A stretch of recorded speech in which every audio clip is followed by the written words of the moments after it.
Hello guys, आपका मेरे channel smart study में स्वागत है। आज हम क्लास 9th का हिंदी का जो पेपर हुआ है उसके मार्किंग स्कीम को देख रहे हैं। तो आइए स्टार्ट करते हैं। तो सबसे पहले एक पैराग्राफ दिया गया था और उसी से रिलेटेड क्वेश्चन दिए गए थे। तो आइए देखते हैं। सबसे पहले देखो, फर्स्ट क्वेश्चन में क्या कहा गया है। रंगोली की पवित्रता के पीछे मुख्य कारण बताइए। इस कथन को पढ़कर सही विकल्प का चयन कीजिए। ये एकदम ऑफिशियली आंसर की है, इससे आप अपने आंसर चेक कर सकते हैं। तो कथन गै इसका सही हो जाएगा, जिसमें से कथन फर्स्ट और कथन थर्ड ये सही है। तो कथन गै यहाँ पे सही हो जाएगा। कथन 1 और 3 जिसमें सही है। क्वेश्चन नंबर 2 देखिए, रंगोलियां आमतौर पर कहाँ बनाई जाती है, घर के प्रवेश या दहलीज पर। क्वेश्चन नंबर 3 देखिए, रंगोलियों को मुख्यतः किस रचनात्मक खूबी के साथ बनाया जाता है, मापक धागे कुंजी के बिना खुले हाथों से बनाया जाता है। क्वेश्चन नंबर 4 देखिए, रंगोली के विभिन्न रूपों और विविधता से क्या अभिप्राय है, अलग अलग राज्यों में विभिन्न स्वरूप। क्वेश्चन नंबर 5 में देखिए, रंगोली का इतिहास सिंधु घाटी की सभ्यता से शुरू होता है। ये कथन है, इसका रीजन सिंधु घाटी की प्राचीन सभ्यता है। तो गैस सही हो जाएगा। कथन ए सही है, परंतु कारण कथन की सही व्याख्या नहीं करता। मतलब दोनों अलग अलग बात है, व्याख्या नहीं हो रही है यहाँ पे। अब सेकंड में देखिए, यहाँ पे एक आपको क्या पद्यांश दिया गया है, जिसमें से आपको इसके आंसर्स देखने हैं। तो आइए देखते हैं। फर्स्ट में क्या कहा गया है, देखो, इस कविता में केंद्रीय भाव हेतु कथनों को पढ़कर सही विकल्प का चयन करना है। तो कथन गै सही हो जाएगा, जिसके अंदर थर्ड सही है कि कवि ने बचपन में पैसों से भरे हुए पेड़ों की कल्पना की थी। ये बात सही है, बाकी सब यहाँ पर गलत है। गै आंसर सही हो जाएगा। सेकंड में हम देखते हैं क्या कहा गया है। कवि के अनुसार एक भी अंकुर कहाँ नहीं फूटता। तो कवि के अनुसार बंजर ख आंसर यहाँ पे सही हो जाएगा। बंजर धरती पर कभी भी जो है वो अंकुर नहीं खिलता है। क्वेश्चन नंबर 3 देखिए, कविता में कवि के बचपन में हताश होने का मुख्य कारण क्या था, अबोध मन के कारण। गै आंसर यहाँ पे सही हो जाएगा। क्वेश्चन नंबर 4 देखिए, पलक पावड़े बिछाकर कवि किस कार्य को होने की आशा कर रहा है, पैसों के पौधे उगने की। ख आंसर यहाँ पे सही हो जाएगा। क्वेश्चन नंबर 5 में देखिए, कवि को लगा उसके सपने धूल हो गए। कथन को पढ़कर सही विकल्प का चयन करना है। तो यहाँ पे देखिए, क आंसर सही हो जाएगा, जिसके अंदर फोर्थ बात सही लिखी गई है, जब मिट्टी से पैसों का पेड़ नहीं उगा। कथन फोर्थ यहाँ पर सही, क आंसर सही हो जाएगा। इसके अथवा में एक और काव्यांश दिया गया है, उससे रिलेटेड क्वेश्चन देखते हैं। क्वेश्चन फर्स्ट में देखिए क्या हो जाएगा, ये एकदम ऑफिशियली आंसर की है। कविता में लोगों का द्वारा प्रार्थना करने का मुख्य कारण बताया गया है। कथन को पढ़कर सही का विकल्प चुनिए। तो घ आंसर यहाँ पे सही हो जाएगा कि कथन सेकंड, थर्ड एंड फोर्थ सही है कि अत्याचार होने के विषय में, हथियार नहीं उठाने के विषय में और प्रतिकार न करने के विषय में, ये तीनों ही स्टेटमेंट यहाँ पर सही है। नेक्स्ट क्वेश्चन देखिए क्या कहा गया है। आजादी के लिए सत्याग्रह का आंदोलन किस तरह से किया जाएगा, भूखे रहकर। नेक्स्ट देखिए क्या कहा गया है, यहाँ पर जो इस पैराग्राफ में उससे रिलेटेड यहाँ पर हम आपको बता रहे हैं आंसर। नेक्स्ट देखिए क्वेश्चन में क्या कहा गया है, कविता में राष्ट्रीय एकता का क्या आधार बताया गया है, एक साथ सूखी रोटी खाना, ये अधिकार बताया गया है। कविता में अपनेपन में कवि का क्या अभिप्राय है, आपसी भाईचारे की भावना होना। अब कथन देखते हैं। कथन 5 में क्या कहा गया, यहाँ पे कहा गया है कि आज़ादी की लड़ने में सबने मिलकर संघर्ष किया, आज़ादी को प्राप्त करने के लिए सत्याग्रह में महत्वपूर्ण भूमिका निभाई। तो कथन ए यहाँ पे क्या हो जाएगा, सही हो जाएगा। उसका कारण क्या है, सही व्याख्या करता है। गै आंसर यहाँ पे क्या हो जाएगा, सही हो जाएगा कि फर्स्ट और दोनों क्या है, सही व्याख्या कर रहे हैं। गै आंसर यहाँ पे सही हो जाएगा। अब हम इसका उपसर्ग देखते हैं। पराधीन शब्द में उपसर्ग और मूल शब्द क्या है, तो पर यहाँ पे क्या हो जाएगा, यहाँ पे उपसर्ग हो जाएगा और अधीन यहाँ पे क्या हो जाएगा, मूल शब्द हो जाएगा। दुष्क्रम में उपसर्ग क्या है, दुसह क्या है, इसका उपसर्ग है। आंसर यहाँ पे सही हो जाएगा। नेक्स्ट देखिए, सम्मानित शब्द में प्रत्यय है इत, यहाँ पे क्या हो जाएगा, सम्मान प्लस इत, यहाँ पे इत प्रत्यय हो जाएगा। नेक्स्ट देखिए यहाँ पे क्या कहा गया, निम्नलिखित शब्दों में से अत्याचारी शब्द में उपसर्ग, मूल प्रत्यय या प्रत्यय का सही विकल्प चुनिए। तो कथन गै तीसरा यहाँ पे सही होगा, अति प्लस 4 प्लस ई, अति प्लस 4 प्लस ई। गै आंसर यहाँ पे क्या हो जाएगा, सही हो जाएगा। नेक्स्ट देखिए यहाँ पे क्या कहा गया, कॉलम है, इसमें से आपको सुमेलित करना है। तो देखो अगर हम देखें तो सजावट यहाँ पे क्या हो जाएगा, प्रत्यय हो जाएगा। उसके बाद हम प्रचलित में देखें तो उपसर्ग भी है, इसके अंदर इत प्रत्यय भी है। अतिथि में उपसर्ग है, तो यहाँ पे घ आंसर यहाँ पे क्या हो जाएगा, सही हो जाएगा। नेक्स्ट देखिए, इसी तरह का क्वेश्चन यहाँ पे दिया गया है, जिसमें हमें क्या करना है, निर्देशित समास पर आधारित 5 बहुविकल्पी में से किन्हीं 4 प्रश्नों के उत्तर दीजिए। तो देखो यहाँ पे समास दिया गया है, जिसमें से हमें देखना है। तो सबसे पहले हम देखते हैं यहाँ पे मुरलीधर, मुरलीधर क्या है, बहुब्रीहि समास है, जब भी भगवान श्री कृष्ण का नाम आ रहा है यहाँ पे। उसके बाद ती मंजिला कैसा हो जाएगा, द्विगु समास, जहाँ पे क्या है, यहाँ पे क्या किया है, संख्या का नाम दिया जा रहा है। अच्छा और बुरा, ये हो जाएगा द्वंद्व समान। तो इससे अगर हम मैच करते हैं तो घ आंसर हमारा यहाँ पे क्या हो जाएगा, सही हो जाएगा। नेक्स्ट देखिए, पंचतंत्र शब्द में प्रयुक्त समास है तो द्विगु समास, क्योंकि संख्या का नाम आ रहा है, जब संख्या का नाम आता है तो द्विगु समास। भाई बहन शब्द में समासिक विग्रह और समास का नाम बताइए। भाई और बहन द्वंद्व समास हो जाएगा। नेक्स्ट देखिए, सत्याग्रह शब्द का सामयिक विग्रह है, सत्या के लिए आग्रह है। फिफ्थ देखिए, छात्रावास शब्द का विग्रह समास का नाम बताइए। छात्रा के लिए आवास तत्पुरुष समास हो जाएगा इसके अंदर। उसके बाद क्वेश्चन में वाक्य भेद बताने हैं। तुम घर जाओ में अर्थ वाक्य भेद क्या है? आज्ञावाचक, आज्ञा दे रहे हैं ना। संसार में सभी का कल्याण हो जाए, ये है इच्छावाचक। नेक्स्ट देखते क्या कहा गया है। महादेवी वर्मा की साथिन कौन थी? तो प्रश्न बन रहा है इसलिए प्रश्नवाचक। नेक्स्ट देखिए, वह मेरी पढ़ाई में मदद नहीं करती है, इसका विधानवाचक बनाना है आपको। तो वह मेरी पढ़ाई में मदद करती है, ये क्या होगा? निषेधवाचक नहीं का इस्तेमाल किया गया है, तो विधानवाचक वह मेरी पढ़ाई में मदद करती है। नेक्स्ट देखिए, निम्नलिखित में संदेशवाचक का उदाहरण दीजिए। शायद वह यह काम हो जाए, संदेह है ना यहाँ पे, शायद यह काम हो जाए। उसके बाद अलंकार से रिलेटेड क्वेश्चन है।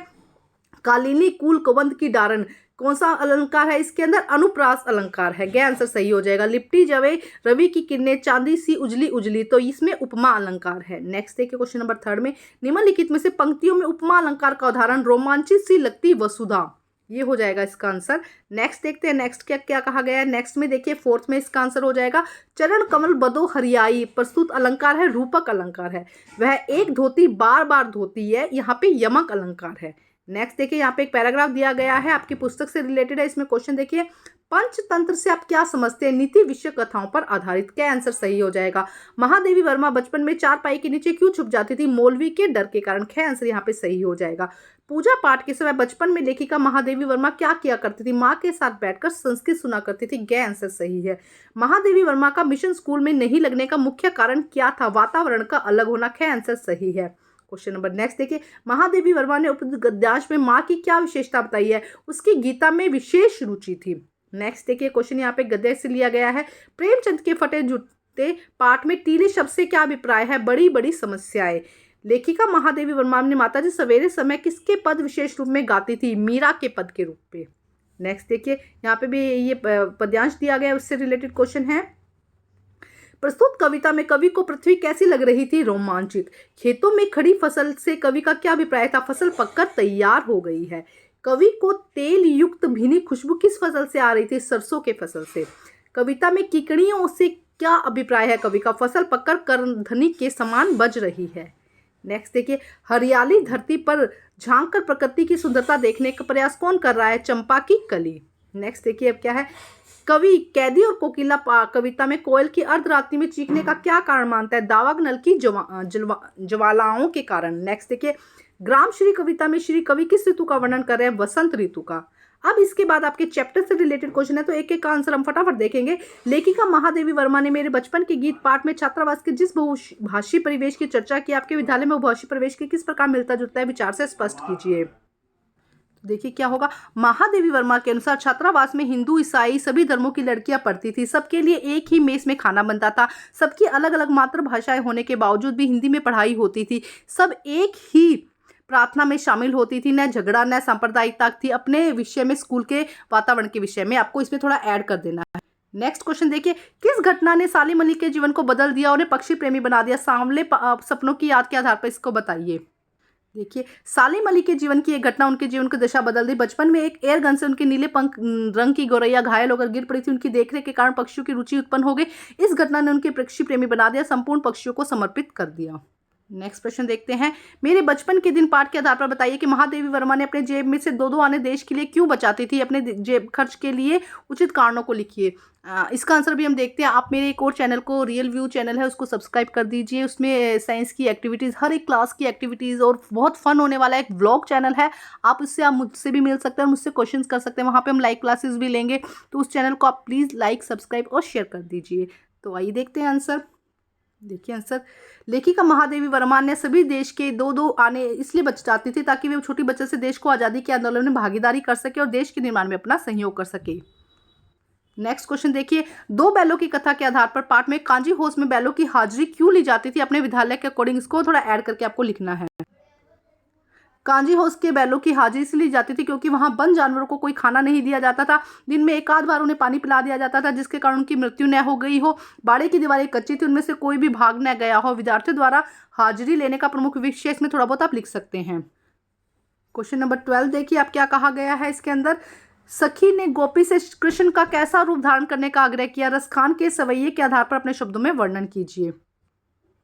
एक सखी दूसरी सखी से कहने पर कृष्ण की जैसी वेशभूषा धारण करने के लिए तैयार हो जाती है जैसे कृष्ण धारण करते थे। फिर मोर पंख के सिर के ऊपर धारण कर लेगी, गले में गुंज फूलों की माला पहनेगी, पीताम्बर पहन हाथ में लाठी लेकर वन गायों के संग जंगल भी चली जाएगी, पूरे स्वांग को लेकर लगेगी, लेकिन मुरली को अपने होठों पर रखने से मना कर देती है। सेकंड देखिए, कैदी और कोकिला कविता के आधार पर अंग्रेजी शासन की तुलना तम से क्यों की गई है। देखिए क्या कहा गया है। अंग्रेजी शासन की तुलना तम से अंधकार से की गई है। गहरा अंधकार काला होता है, ऐसे कुछ नहीं दिखाई देता। उसी प्रकार अंग्रेजी सरकारों की जो जेलों में बंद किए कैदियों के साथ अत्याचार किए जाते हैं, उन्हें काली कोठरी में बंद कर दिया जाता है, भरपेट खाना नहीं दिया जाता, मानसिक और शारीरिक यातनाएं दी जाती है, कैदियों को पशुओं के समान रखा जाता है। नेक्स्ट देखिए, दोनों प्रश्न साथ में देखते हैं। गामश्री कविता के किस मौसम में सौंदर्य का वर्णन किया गया, अपने शब्दों में लिखिए। बादल रूपी मेहमान के आने पर वातावरण में क्या क्या परिवर्तन होते हैं, मेघ आए कविता के आधार पर लिखिए। देखिए क्या कहा गया है। गामश्री कविता में बसंत ऋतु के सौंदर्य का वर्णन किया गया है। चारों तरफ हरियाली फैली है, सरसों के पीले फूल खिले हैं, वृक्षों की कोयल कूकती हुई दिखाई दे रही है, रंग बिरंगे फूल खिले, उन्हें देखकर ऐसा लगता है कि वे आपस में बातें कर रहे हैं, प्रेमित सौंदर्य दिखने को मिलता है। बादल रूपी मेहमान के आने से तेज हवा चलने लगी, घर के दरवाजे खिड़कियां खुलने लगे, धूल आंधी चलने लगी, पेड़ उछकर बादलों को देखने लगे, प्रकृति में एक नया उत्साह उत्पन्न हो गया। इन सबको देखकर लता हर्षित होकर मेहमान के आने की प्रतीक्षा करने लगी और बिजली चमकने लगी। अब नेक्स्ट क्वेश्चन देखते हैं। क्वेश्चन नंबर 13 दिया गया है। तीनों ही क्वेश्चन साथ में देख लेते हैं। आंसर ये एकदम ऑफिशियली आंसर की है, यहाँ से ही आपके इसी के अकॉर्डिंग आपके नंबर होंगे।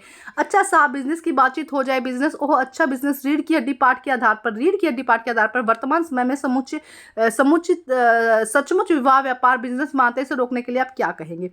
क्वेश्चन ख देखिए, मैंने तय किया कि मैं खुद अंग्रेजी हिंदी कन्नड़ 3 भाषाएं पढ़ने वाले स्कूल खोलूंगी। मेरे संघ की औरतें पाठ के आधार पर, लेखिका ने बचपन में शिक्षा पर यह कदम क्यों उठाया, इसके बारे में आपको लिखना है। नेक्स्ट देखिए क्वेश्चन क्या है। तुम्हें कतई अपनी जुबान पर काबू नहीं है। कल मैं बता दिया था कि उन लोगों के सामने जिक्र ढंग से होगा, मगर तुम अभी से कुछ उगले देती हो, सब कुछ उगल देती हो। कोई भी संबंध हो विश्वास पर आधारित होता है। राम स्वरूप द्वारा अपनी बेटी का रिश्ता तय होने पर समय पर झूठ का सहारा लिया, क्या आपको लगता है कि यह करना उचित था, व्यक्त कीजिए। तो देखिए क्या कहा गया। गोपाल प्रसाद विवाह को पवित्र बंधन ना मानकर एक बिजनेस के रूप में मानते थे। जैसे बिजनेस कोई व्यापार करने में अपने अच्छी तरह से जांच पड़ताल करता है, ठीक उसी तरह गोपाल प्रसाद भी व्यवहार करते थे। वर्तमान समय में बिजनेस की ही बनते जा रहे हैं। हर कोई व्यक्ति उनमें फायदा ही देखता है। विद्यार्थी से रोकने के लिए स्वयं लिखे भी क्या सही है क्या गलत, आपको थोड़ा इसके अंदर ऐड ऑन करना है। नेक्स्ट देखिए, लेखिका जब कर्नाटक के लिए बांगल कोट कस्बे में गई तब उसके बच्चे स्कूल जाने लायक हो गए थे। अच्छा स्कूल न होने के कारण उन्हें स्वयं ही हिंदी अंग्रेजी कन्नड़ 3 भाषाएं पढ़ाने वाला स्कूल खोला। कर्नाटक सरकार ने मान्यता भी दिलवाई। अपने बच्चों और अन्य अधिकारियों को बच्चे भी इस स्कूल में पढ़े। उसके बाद दाखिला स्कूल में हो गया। इस तरह वहाँ एक अच्छे स्कूल की स्थापना हो गई और शिक्षा उपलब्ध हो गई। नेक्स्ट क्वेश्चन देखिए क्या कहा गया है। राम स्वरूप अपनी बेटी का संबंध झूठ के आधार पर जोड़ना चाहते थे। ऐसा करना बिल्कुल उचित नहीं था। उन्हें अपनी बेटी की शिक्षा का छिपाना नहीं चाहिए था। अपनी बेटी व घर अन्य सदस्यों से राय लेनी चाहिए थे। परिवार के साथ रिश्ता जोड़ना सही नहीं है जो उस शिक्षा को आवश्यक नहीं मानता है।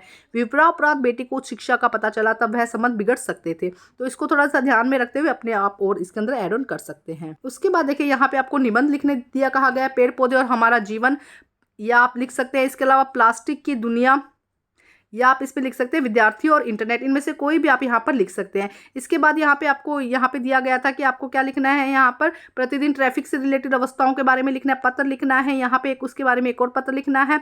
तो ये क्वेश्चन आप अपने आप कर सकते हैं। ये नंबर स्कोरिंग होते हैं। और आपसे एक रिक्वेस्ट है कि प्लीज़ मेरे दूसरे चैनल को सब्सक्राइब कर दीजिएगा। उसका लिंक मैं डिस्क्रिप्शन बॉक्स में और कमेंट बॉक्स में डाल दूँगी। Thank you guys.